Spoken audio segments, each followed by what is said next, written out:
everyone, this is me Shubhangi Jain welcoming you to the YouTube channel of the Prayagraj Institute for Civil Services. आज का हमारा topic है minerals.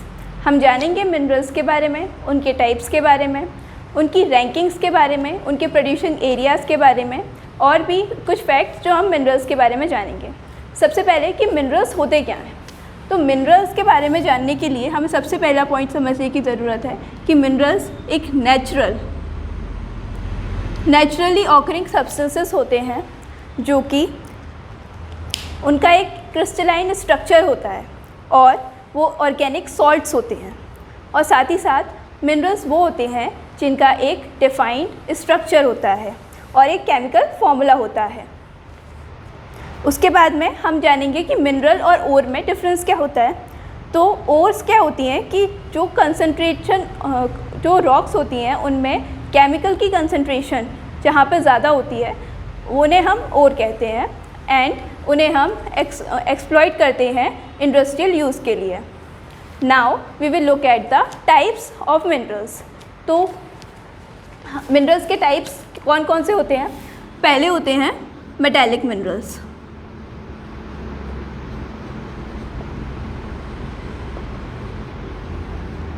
Second number पे आते हैं non metallic minerals.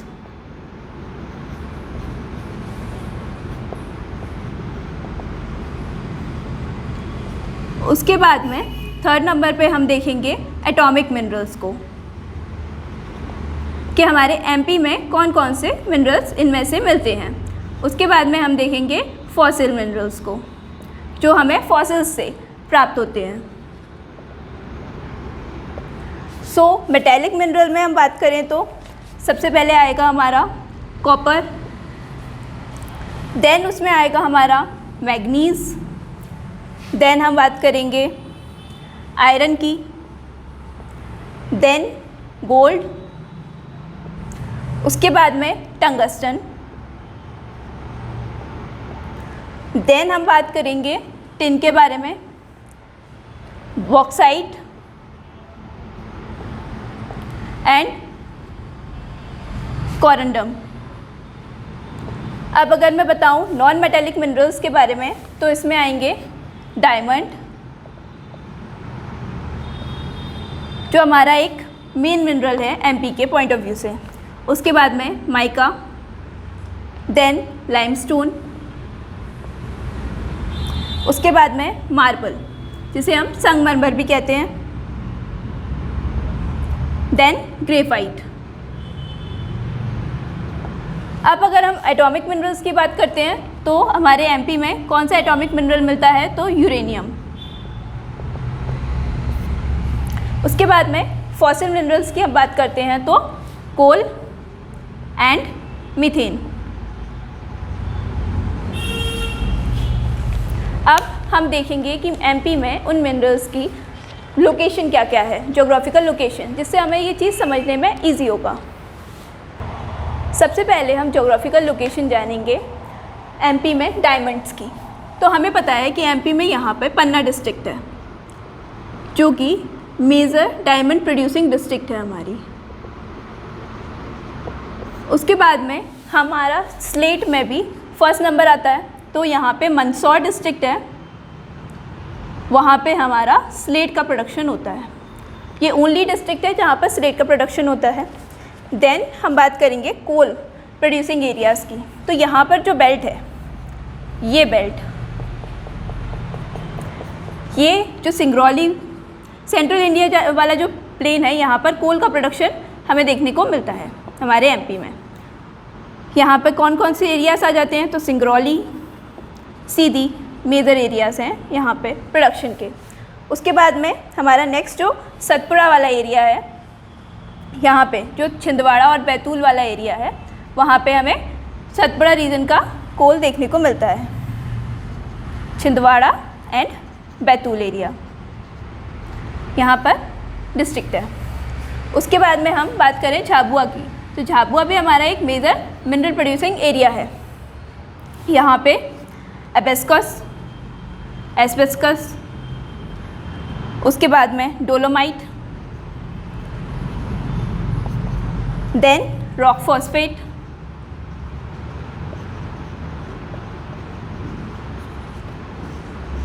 पाए जाते हैं। देन हम बात करेंगे होशंगाबाद की। तो होशंगाबाद में मेजर मिनरल्स पाए जाते हैं, दैट इज़ लेड पाया जाता है। उसके बाद यहाँ पर टंगस्टन पाया जाता है। अब बैतूल में ही टिन और ग्रेफाइट भी पाए जाते हैं। इसके बाद मैं बात करूँ अगर बालाघाट वाले एरिया की, तो बालाघाट में बॉक्साइट, कॉपर और मैग्नीज ये मिलते हैं। अब उसके बाद में हम पन्ना के पास में ही सतना, यहाँ पे हमें गीरू यानी कि ओके ये पाया जाता है। उसके बाद में जबलपुर में मार्बल एंड आयरन ओर, ये हमारी मेजर जो मिनरल्स हमारे एमपी में पाए जाते हैं उनकी लोकेशंस हैं। नेक्स्ट हम बात करेंगे मिनरल्स की, कहाँ कहाँ पर वो प्रोड्यूस होते हैं, उनसे रिलेटेड कुछ फैक्ट्स, जो उनसे रिलेटेड माइंस वगैरह हैं वो सब, एंड उनकी रैंकिंग कि इंडिया में वो किस रैंक पे हैं और कौन कौन सी स्टेट उन्हें में उनकी रैंकिंग है। उसके बाद में ग्लोबल रैंकिंग कि कहाँ कहाँ पे कौन कौन सी कंट्रीज़ में उन्हें प्रोड्यूस किया जाता है। सबसे पहले इसमें बात करेंगे हम लाइमस्टोन की। लाइमस्टोन यानी कि चूना पत्थर। तो लाइमस्टोन को सबसे ज़्यादा हमारे एमपी में कटनी, जिसे हम लाइमस्टोन सिटी भी कहते हैं, उसके बाद में सतना, यहाँ पर भी लाइमस्टोन का प्रोडक्शन होता है। उसके बाद में जो मेजर माइन है यहाँ की उसे वो है सलीमनाबाद। देन अगर हम रैंकिंग की बात करते हैं तो एमपी में सबसे ज़्यादा होता है और उधर राजस्थान में इसका प्रोडक्शन हाई है। एंड ग्लोबल रैंकिंग की अगर मैं बात करूँ तो चाइना में हाईएस्ट है, उसके बाद में यूएसए में, देन हमारे इंडिया में। नेक्स्ट बात करेंगे मार्बल की। तो एमपी की अगर बात करूँ तो जबलपुर में जो पाया जाता है वो वाइट मार्बल, उसके बाद में ग्वालियर,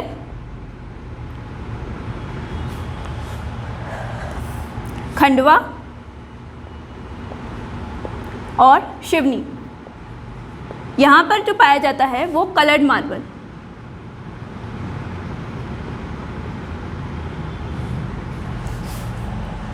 देन अगर रैंकिंग ओवरऑल उसमें बात करें तो राजस्थान में किशनगढ़ जो जगह है वहाँ पे मार्बल प्रोडक्शन में टॉप स्टैंड है। एंड अगर ग्लोबल रैंकिंग की बात की जाए तो इटली, चाइना, स्पेन, ये हमारी टॉप रैंकिंग कंट्रीज़ हैं। उसके बाद थर्ड नंबर पे हम बात करते हैं तो रॉक फॉस्फेट।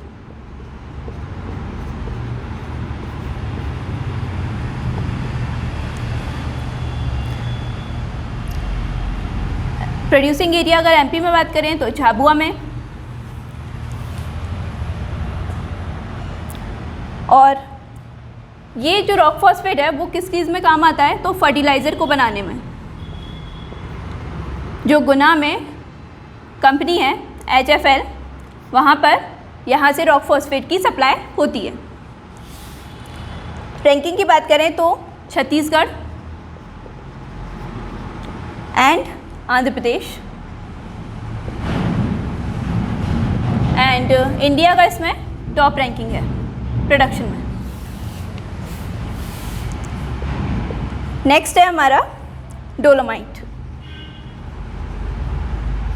डोलोमाइट एमपी में 25% जो इंडिया का प्रोडक्शन है उसका पाया जाता है। ये भी झाबुआ में सबसे ज़्यादा। उसके बाद ये इसके बारे में ये है कि ये ओर है मैग्नीशियम का।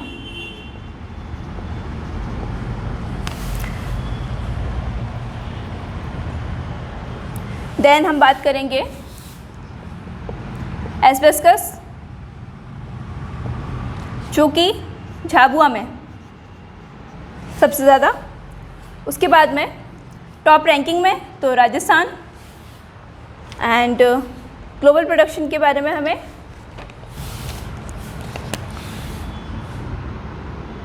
नेक्स्ट है हमारा ओके, जो कि गेरू होता है, तो ये सबसे ज़्यादा सतना में। देन इससे रिलेटेड जो माइन है वो है बेहट माइन। उसके बाद में इसका प्रोडक्शन राजस्थान में, देन आंध्र प्रदेश में, एंड उसके बाद में एमपी में सबसे ज़्यादा होता है। देन है हमारा टिन। टिन का प्रोडक्शन बैतूल में होता है और ये एमपी में सिर्फ बैतूल में ही होता है। उसके बाद में है हमारा ग्रेफाइट। ग्रेफाइट का प्रोडक्शन भी बैतूल में ही होता है। और जो हिंदुस्तान इलेक्ट्रो ग्रेफाइट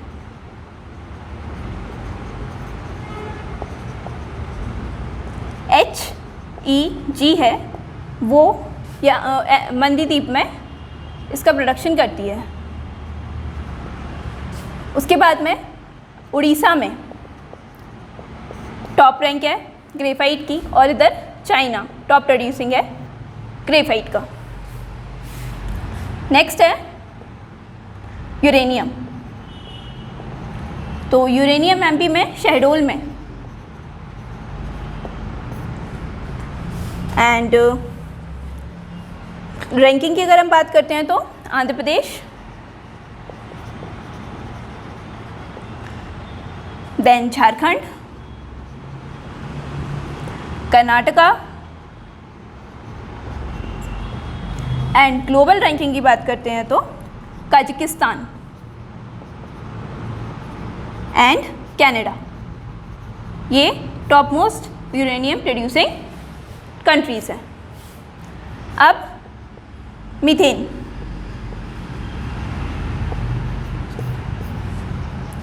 मीथेन भी शहडोल में एमपी में पाई जाती है। उसके बाद में जो रिलायंस ग्रुप है उसे एक्सट्रैक्शन का काम इसका दिया हुआ है, गैस को एक्सट्रैक्ट करने का काम। देन कहाँ पे पाई जाती है तो एमपी इंडिया में छत्तीसगढ़, आंध्र प्रदेश, एंड कंट्री की बात करें तो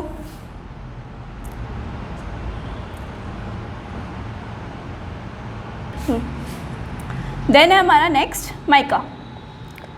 तो इंडिया में अगर बात करते हैं सबसे पहले तो कि हाईएस्ट रैंकिंग है इंडिया की ग्लोबली, और रैंकिंग की बात करें तो छत्तीसगढ़ में, आंध्र प्रदेश में ये पाया जाता है। देन अगर एमपी की बात करूं तो बालाघाट में और कटनी में, और सबसे पहले इसका जो प्रोडक्शन एमपी में स्टार्ट हुआ था फर्स्ट टाइम तो वो कटनी में हुआ था। देन हम बात करेंगे जो मेजर मिनरल्स हैं एमपी के उनके बारे में। तो सबसे पहले हम बात करेंगे कॉपर के बारे में। कॉपर का प्रोडक्शन बालाघाट में। उसके बाद में जो इम्पोर्टेंट माइन है उसकी तो वो मलाजखंड, जहाँ पर HCL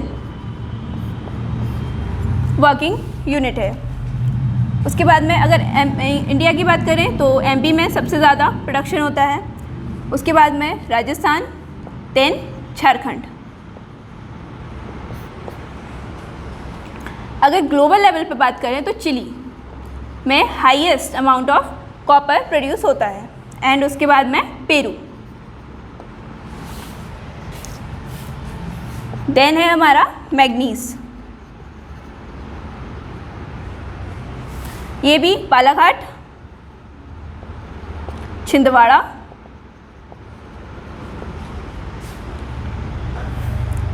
इससे रिलेटेड ये है कि जो रॉक्स हैं जिनमें ये पाया जाता है वो धारवाड़ रॉक सीरीज़ है।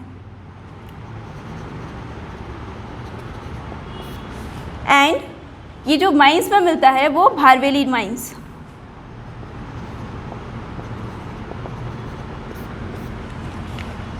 अब रैंकिंग की बात करें तो टॉप मोस्ट एमपी, उसके बाद में महाराष्ट्र, देन थर्ड नंबर पे हमारा आएगा उड़ीसा।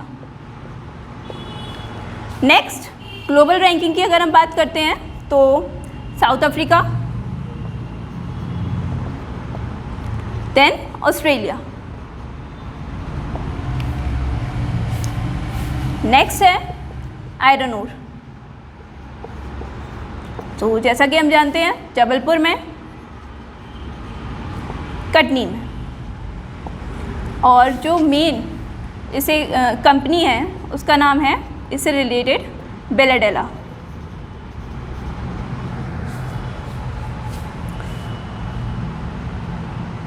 आयरन ओर में इंडिया ग्लोबली देखा जाए तो 5th है, एंड टॉप मोस्ट है ऑस्ट्रेलिया, ब्राज़ील,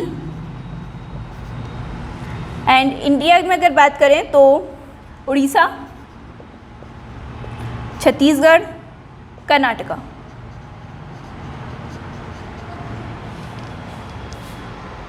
नेक्स्ट है हमारा टंगस्टन। तो ये होता है होशंगाबाद में। देन इससे रिलेटेड फैक्ट ये है कि जहाँ पर होशंगाबाद में ये होता है तो उस जगह को बोलते हैं आगर गांव। ये आगर मालवा से अलग है, ये आगर गांव है। उसके बाद है गोल्ड। तो गोल्ड कहाँ पर होता है तो सीधी, कटनी एंड सिंगरौली। अब कौन कौन सी माइंस है इसकी, तो सीधी में जो इसकी माइन है वो माजुली, कटनी में जो माइन है वो है इमलिया, एंड सिंगरौली में जो है वो जो 2019 में फाइंड की गई है वो है चकरिया गांव।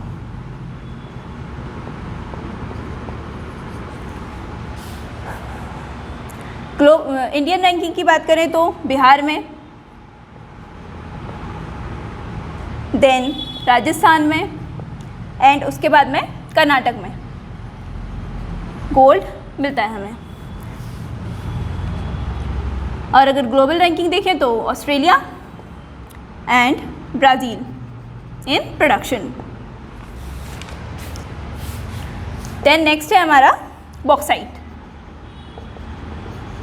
बॉक्साइट जो है हमारा वो एल्यूमिनियम का ओर है, एंड ये एमपी में मिलता है बालाघाट में, उसके बाद में अनूपपुर,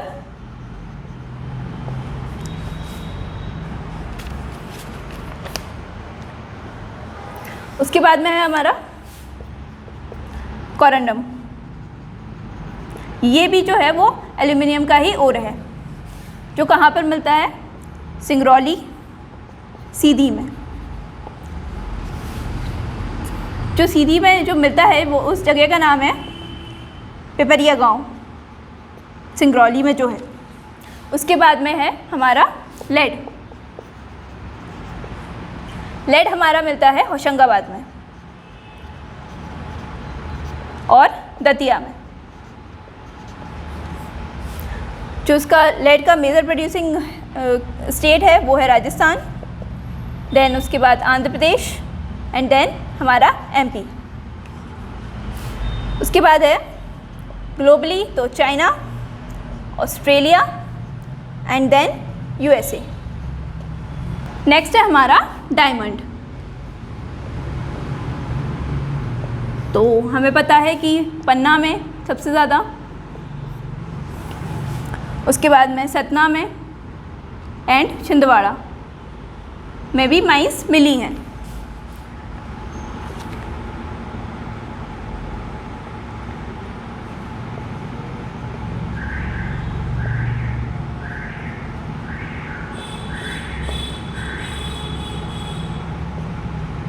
ये सारी माइंस हैं, हिनौता, मझगावा, कोटारिया, अंगोरा, बांदूर। अब रैंकिंग अगर इंडिया में तो ओनली प्रोड्यूसिंग स्टेट हमारा एमपी ही है, एंड ग्लोबली देखा जाए तो Russia, Botswana and then Canada. अब हम बात करेंगे कोल के बारे में। तो सबसे पहली बात कि कोल रैंकिंग अगर हम देखें इंडिया में तो इंडिया की रैंकिंग आती है थर्ड। ग्लोबल रैंकिंग जो है कोल में इंडिया की तो वो थर्ड आती है। सबसे पहले आती है चाइना की, then USA and then India. States में बात करें इंडिया में तो एमपी की रैंक आती है फोर्थ। फर्स्ट, सेकंड, थर्ड अब कौन आते हैं तो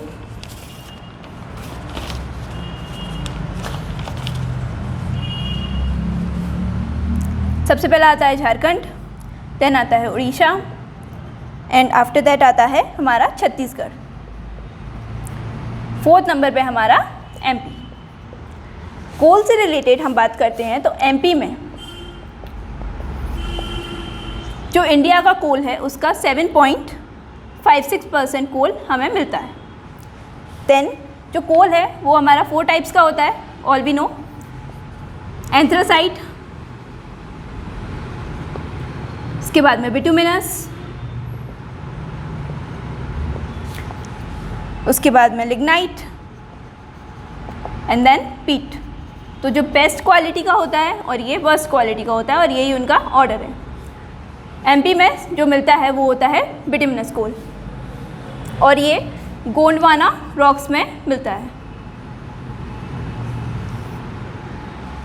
जो कोल एरिया है एमपी का उसे हमने जो एमपी का कोल एरिया है उसे हमने 2 पार्ट्स में डिवाइड किया हुआ है। एक है central Indian area and second है हमारा सतपुड़ा रीजन वाला एरिया। तो सेंट्रल इंडिया वाले एरिया में कौन कौन से एरियाज आएंगे तो सिंगरौली जो कि लार्जेस्ट भी है। उसके बाद में सेकंड आएगा हमारा कौन सा, सुहागपुर, जो कहाँ पे आएगा, शहडोल में। तो नेक्स्ट है उमरिया जो कि सबसे ज़्यादा स्मॉलेस्ट है, लार्जेस्ट हमें पता चल गया, स्मॉलेस्ट ये है उमरिया। नेक्स्ट है हमारा कोरार। देन सतपुड़ा रीजन में क्या क्या आएगा तो पेंच वैली, तवा वैली,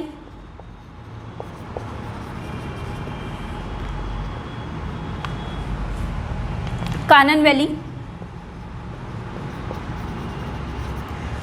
और होशंगाबाद, बैतूल जहाँ पर सारनी एंड देन एकलहारा। हमारी जो सिंगरौली है उसे हम एनर्जी कैपिटल भी बोलते हैं क्योंकि यहाँ पे सबसे ज़्यादा कोल मिलता है।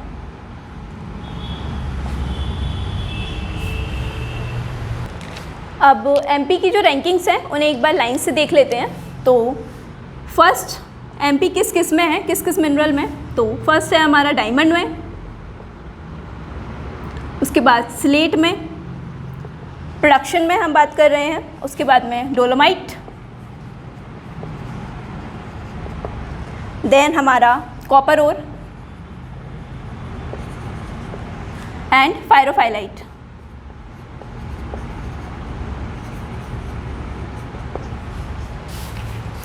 सेकंड की बात करते हैं तो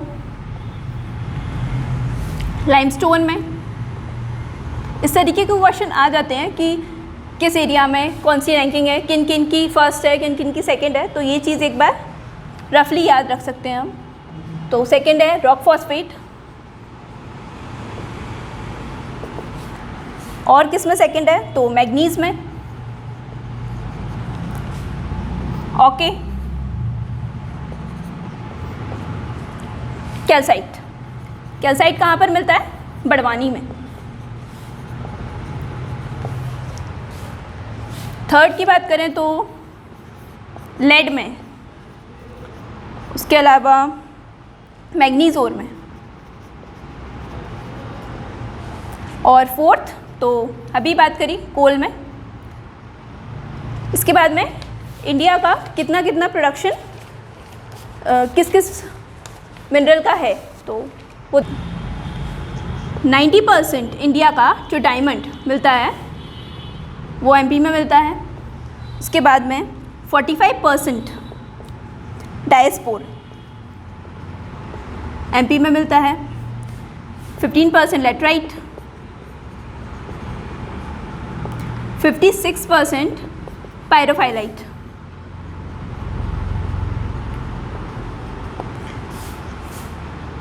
41% molybdenum, 25% dolomite, 17% phosphate and fire clay. Copper और 63%। कॉपर कंसनट्रेट्स तो 57%, देन मैग्नीशियम और 30% एंड फास्फोराइट 9%। अब हम बात करेंगे मिनरल पॉलिसी के बारे में। अब क्योंकि मिनरल हमारे लिए इतने इम्पॉर्टेंट है तो उनके रेगुलेशन के लिए गवर्नमेंट ने मिनरल पॉलिसी निकाली। तो फर्स्ट हमारी जो मिनरल पॉलिसी आई थी वो 1995 में आई थी। उसके बाद में जो नेक्स्ट और जो लेटेस्ट मिनरल पॉलिसी है वो 2010 की पॉलिसी है। तो उसमें जो इम्पॉर्टेंट बातें हैं उनके बारे में अभी हम जानेंगे। सबसे पहली बात ये कही गई है कि हमें प्रॉपर एक्सप्लॉयटेशन करना है। मींस हमें जो मिनरल्स को एक्सप्लॉइट करना है, यानी कि उनकी माइनिंग करनी है, वो प्रॉपर तरीके से होना चाहिए जो कि सस्टेनेबल हो। ऐसा ना हो कि हम सारा का सारा निकाल लें और फ्यूचर के लिए वो कुछ बचे ही ना और वो एनवायरनमेंट को कुछ ज़्यादा ही पोल्यूट कर दे। उसके लिए ये पॉलिसी में प्रोविज़न है। उसके बाद नेक्स्ट जो बात कही गई है वो है प्रॉपर सर्वे की।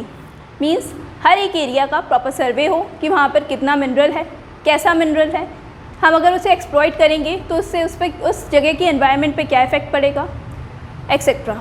उसके बाद में उनका प्रॉपर असेसमेंट हो, प्रॉपर एवेल्यूएशन हो उनकी सारे मिनरल डिपॉजिट्स का। उसके बाद में इसमें बात ये भी कही गई है कि कोऑर्डिनेशन हो ज्योग्राफिकल सर्वे ऑफ इंडिया के बीच में और स्टेट डायरेक्टरेट ऑफ ज्योग्राफी के बीच में, ताकि एक बेहतर तालमेल से हम एक बेटर मिनरल एक्सप्लॉइटेशन कर पाएँ।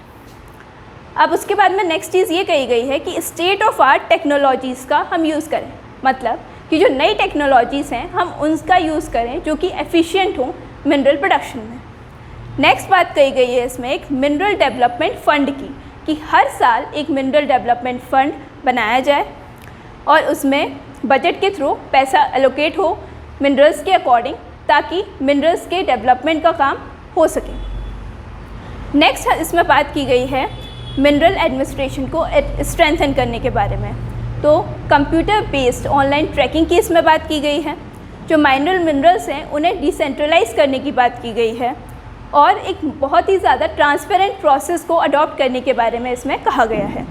Next, prevention and control of illegal mining. जैसा कि हम जानते हैं कि इलीगल माइनिंग हमारे एमपी में एक बहुत बड़ा इशू है और उसका ट्रांसपोर्टेशन, जो माफिया हम देखते हैं कि माइनिंग माफिया जो रहते हैं मिनरल्स को एक्सप्लॉइट करते हैं, उनकी वजह से रिवर पॉल्यूशन भी होता है, सैंड की वजह से मतलब उनका जो रिवर बेड है वो भी ख़राब हो जाता है। तो उसके लिए बहुत ही ज़्यादा स्ट्रिंजेंट लॉस बनाए जाएं, इसका इस पॉलिसी में प्रोविज़न है। उसके बाद में ई परमिट की व्यवस्था इसमें की गई है, ताकि जो भी एक्सप्लॉइट करना चाह रहे हैं उन्हें ईज़ ऑफ डूइंग बिजनेस की तरफ ये हमारा कदम है। उसके बाद में हाई रेजोल्यूशन सैटेलाइट डेटा। ऐसा ना हो कि हम किसी भी डेटा के बेसिस पे कुछ भी वर्क डिसीजन ले लें। इसके लिए एक प्रिसाइज हाई क्वालिटी डेटा जो सैटेलाइट की मदद से हमें मिलता है उसके बारे में, मीन्स टेक्नोलॉजी का हम यूज़ करें जितना हो सके बेहतर तरीके से। नेक्स्ट है ग्राम सभा एक इम्पॉर्टेंट रोल प्ले करे। वो अपनी ग्राम सभा के लोगों को ये समझाए कि मिनरल के एक्सप्लॉयटेशन से क्या नुकसान हैं, क्या फ़ायदे हैं।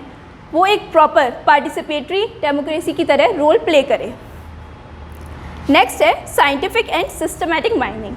साइंटिफिक यानी कि ऐसा ना हो कि कुछ भी फॉल्स फैक्ट्स के बेसिस पे हम माइनिंग करना शुरू करते हैं, और एक सिस्टमैटिक माइनिंग हो, फेज़ बाय फेज़ हम माइनिंग करें, उसका प्रॉपर असेसमेंट करें, एंड उसके बाद उसमें ज़ीरो वेस्टेज प्रिंसिपल की बेस्ट हम टेक्नोलॉजी का यूज़ करें जिससे कम से कम हम वेस्ट प्रोड्यूस करें। उसके साथ में एक्सटेंड करें उसे प्रोड्यूसर की रिस्पॉन्सिबिलिटी पे कि वो उस एरिया की रिस्पॉन्सिबिलिटी ले। देन इसमें है land use and sustainable development. उसके बाद लोकल बॉडीज़ को हम इसमें मॉनिटरिंग के लिए और NGOs को भी एसोसिएट करें ताकि वो इसमें मॉनिटरिंग कर सकें। देन है infrastructure development in peripheral areas. जिस जगह पे हम एक्सप्लॉयटेशन कर रहे हैं मिनरल्स का, वहाँ पे इंफ्रास्ट्रक्चर का डेवलपमेंट हो। उसके लिए Jawaharlal Nehru urban renewable mission ये भी स्टार्ट किया गया था, जिसके थ्रू फंडिंग और डेवलपमेंट का काम किया जाएगा। नेक्स्ट है हमारा एनवायरनमेंट एंड फॉरेस्ट क्लियरेंस। तो सबसे पहली बात कि जो भी हम लैंड देखते हैं मिनरल्स के लिए, उनमें सबसे बड़ी प्रॉब्लम आती है जो फॉरेस्ट लैंड है उनकी, कि ऑलरेडी उस जगह पे फॉरेस्ट होते हैं और वहाँ पे एक्सप्लॉयटेशन करने से यानी कि फॉरेस्ट क्लींजिंग होगी, बहुत सारा इकोसिस्टम डिस्टर्ब होगा। इसके लिए बात की गई है कि नो गो एरियाज डिक्लेयर किए जाएं, कि मतलब अगर उस जगह पे बहुत ज़्यादा प्रॉब्लम होगी तो उस जगह को नो गो एरिया यानी कि उस जगह पे माइनिंग नहीं होगी, उसे जोन से बाहर किया जाए। एंड नोटिफाइड एरियाज़ जहाँ पर ट्राइबल एरियाज़ है वहाँ पर भी उस चीज़ को मना किया जाए, और स्टेट उस चीज़ को आइडेंटिफाई करेगा और रेगुलेट करेगा। नेक्स्ट इसमें बात की गई है मिनरल रेवेन्यू को जनरेट करने की, मतलब कि ऐसे मिनरल्स को प्रायोरिटी दें जिनसे हम ज़्यादा से ज़्यादा एक्सपोर्ट कर सकें, जिन पर रॉयल्टी धीरे धीरे हम रॉयल्टी भी इंक्रीज़ कर सकें, और जो स्टेट की डिमांड के हिसाब से सबसे ज़्यादा ज़रूरी हो। उसके बाद में स्टेट की ये भी रिस्पॉन्सिबिलिटी है कि वो एक लैंड बैंक बनाए जिससे हमें पूरा एक प्रॉपर असेसमेंट मिल सके। उसके बाद में अब क्योंकि हमें लोगों की भी ज़रूरत है पूरे इस प्रोसेस में, तो एक टेक्निकल स्टाफ की हमें ज़रूरत है, टेक्निकल एजुकेशनल इंस्टीट्यूट की ज़रूरत है। तो इसके थ्रू हम ह्यूमन रिसोर्स डेवलपमेंट को भी बढ़ावा दें, इस पॉलिसी में बात की गई है। इसके बाद में जो माइनर मिनरल्स हैं उनके लिए सैंड माइनिंग पॉलिसी MP ने निकाली थी 2017 में, एंड जो MP मिनरल कॉर्पोरेशन है वो 1962 में डेवलप किया गया था, जिसका हेडक्वार्टर भोपाल में है। That's all about this topic. Thank you.